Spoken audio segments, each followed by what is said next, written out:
C'est sur les communes de Litz et de Rémérangle du département de l'Oise qu'a été inauguré le plus puissant parc éolien français de la Compagnie du Vent, une filiale de GDF Suez. 14 éoliennes de 2 MW, soit une puissance totale de 28 MW pour produire à l'année 72 GWh.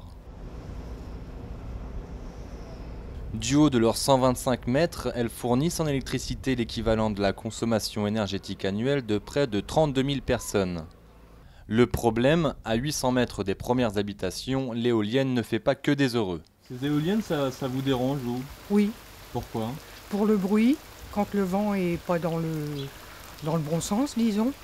Et puis la perturbation pour la télé. Là, je pense que le vent n'est pas dans le bon sens, mais normalement ça fait comme ça, un mouvement comme ça, sans arrêt. Alors quand vous regardez la télé, un film par exemple, bon bah à la fin du film vous voyez plus que ça, puis ça fatigue la vue, automatiquement. Enfin, je suis plutôt pour tout ce qui est les nouvelles énergies, quoi. Mais bon, ça fait du bruit quand ça tourne, mais bon, heureusement pas tout le temps.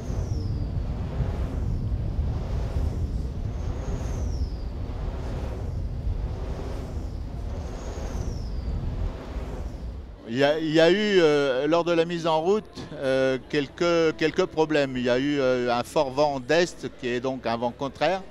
Les machines, il y avait quelques machines qui n'étaient pas totalement en route, qui faisaient du bruit dans des pales. Tout ça, ça n'était pas corrigé. Et c'est vrai qu'à la mise en route de ce parc, il y a eu malheureusement quelques nuisances.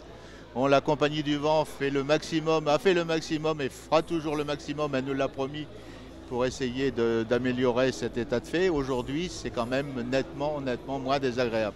En plus des progrès techniques pour faire face aux nuisances, les professionnels de l'éolien doivent s'adapter à un cadre juridique instable.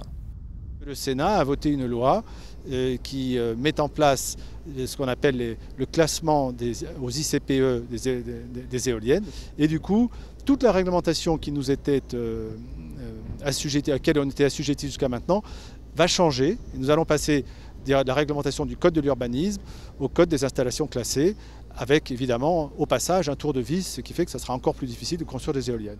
Dans ces conditions, le développement de l'éolien en France se complique. Or, cette installation devrait permettre une économie de 48 000 tonnes de gaz carbonique par an par rapport à une centrale électrique au fioul.